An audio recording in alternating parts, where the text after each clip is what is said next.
Hi guys, thanks so much for joining me. I'm Allie with Allie's Astrology. I've got your horoscope for the week of Saturday, April the 7th through Friday, April 13th. You can see the signs and the times here on the side, so you can feel free to fast forward to the sign that interests you the most. I'm going to go ahead and start with Aries. Brave, independent, and assertive are the hallmark traits of an Aries. And this makes sense as Russell Crowe, Steven Seagal, and Thomas Jefferson all have birthdays this week, making them all Aries.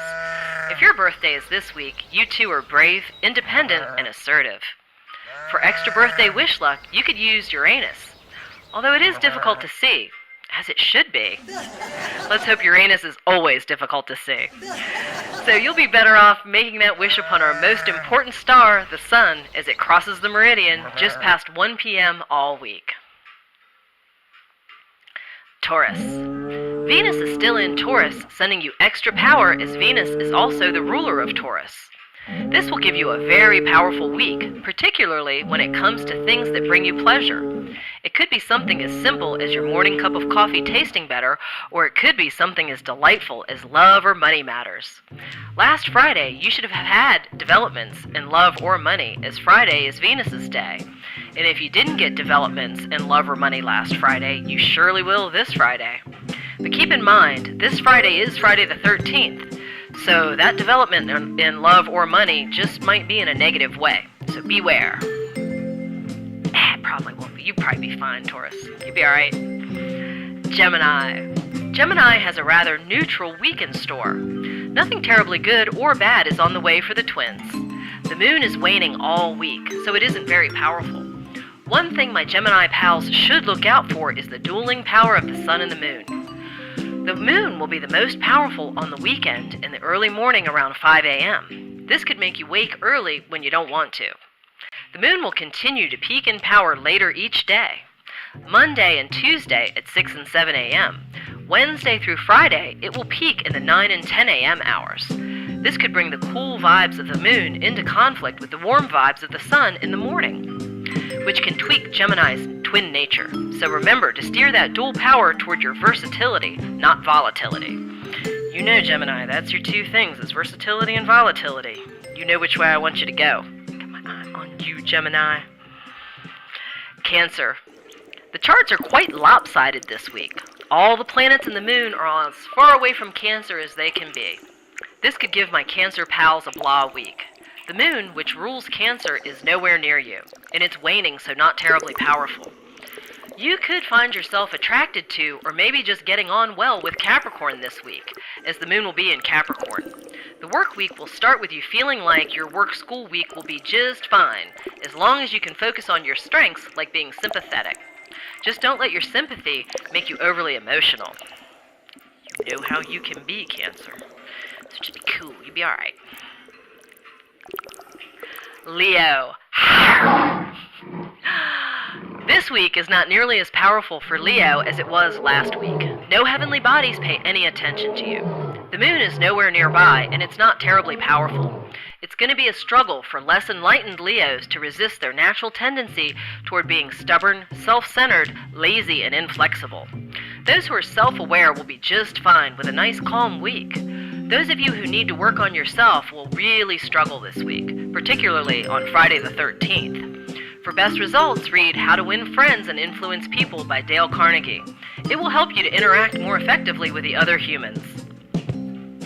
And I mean that. I think that book doesn't get its due because it was really sort of the original self-help book. But I tell you, How to Win Friends and Influence People is really good stuff, and it will help you, Leo. So if you haven't reached full self-enlightenment yet, that's a good place to start. Or if you haven't reached, you know what I'm saying. Virgo. Virgo continues to be attracted to Aries this week, much like last week, and for the same reason. The sun is smack dab in the middle of Aries, which will naturally draw you to the rams in your life. This will not be problematic for Virgo. Virgo is naturally hardworking and practical, so you will take the attraction in stride and keep doing your own thing. The things to watch out for this week are your natural tendency toward worry and being overly critical, not only of yourself, but also of others. Keep in mind that not everyone has your strength. As long as you can keep that in mind, you should be fine. This Friday is the 13th. It's just another day. Don't let worry over that bad luck get the best of you, Virgo. And And really, that's where the bad luck comes in, is thinking it, and then you will bring it on yourself. So don't do that. Don't let it happen. Libra. Libra, Libra, where you been? Up your house and gone again. Libra. Libra will have an uneventful weekend. But Monday will find you in your glory. Monday is the moon's day, and Monday the moon will be balanced halfway between full and new. This combination will be really good for Libra. The moon will be most powerful on Monday at just past 6 a.m. You will feel its power keenly at that time, giving you a really great, balanced start to the work week. You might find yourself attracted to Aquarius during the start of the week, but that will pass Wednesday afternoon. Friday the 13th might tweak your weakness, like being indecisive. For best results, don't make any major decisions on Friday. Delay them until Saturday the 14th. And you will be just fine, Libra. Scorpio. This week is not nearly as good for Scorpio as last week was. Last week you had the moon in Scorpio. This week, even if you can use the power of the moon, it won't be very strong. The only planet in Scorpio is Jupiter, and it's still in retrograde, sending you challenges at every turn. Jupiter has perfect visibility, so its backward vibe will be quite powerful for you. Jupiter normally encourages us to improve. When it's in retrograde, that can go backward or internal. So your job this week is to make sure that you steer the power of Jupiter towards your inner self. This would be a great week to watch some TED Talks on self-improvements, or maybe pick up a self-help book. Hey, maybe you could use the one that I recommended to Leo. The Dale Carnegie one is always a good choice. Most of you won't need it, though, because most of my Scorpio pals are very enlightened. Sagittarius. Sagittarius starts the week on Saturday feeling rather deflated and maybe even a tad depressed as the moon left you Friday afternoon. If you are able to have a good Friday night, you should be able to pull that good vibe forward into the weekend. The problem will be if you gave in to the melancholy when the moon left you, giving you a blah to bad Friday night. If you pull that vibe forward, you might as well not even get out of bed on Saturday. Sunday will find you a bit more energetic, as Sunday is the sun's day, and the sun continues to get more powerful each day. If you can get out into the sun on Sunday, you will have a good time. Don't give in to the draw of the screens inside. Get outside on Sunday. The work week is up to you. Try to focus on your natural strengths, like being optimistic and enthusiastic for best results. How can you go wrong with optimism and enthusiasm? You will be good to go. Capricorn, my Capricorn buddies. I love my Capricorns. My Capricorn pals are going to have a pretty good weekend, compliments of the moon. The moon will enter Capricorn Friday, about 5 o'clock or so, and remain in Capricorn for the whole weekend. The moon will enhance your good manners with its cool vibes. There are a couple limitations with this moon. It's not very powerful, as it's waning, and it's rising around midnight both nights, and setting in the 11 a.m. and noon hour, so it will only be useful if you're out late night or if you're up early on the weekend. So do what you can with it, Capricorn. The work week will find Mars useful, as it is in Capricorn, sending its powerful vibe. You will feel it keenly as it has perfect visibility and will peak in power just before 7 a.m. all week, giving you good weekday mornings. Yay. It's going to be some good stuff. Aquarius, Aquarius. Oh, how I wish I could sing. Aquarius, this weekend will be less powerful for you than last weekend was. On the weekend, you will need to rely on your own natural tendency to have fun with friends. The work week will be much like last weekend was for Aquarius, but for different reasons. Last weekend, the moon was full, sending its powerful vibes to everyone. This week, Monday through Wednesday, the moon will be in Aquarius. And while it's not as powerful as last weekend, you will feel it just as much because it is in Aquarius. So Monday through Wednesday, you will get some internal emotional power.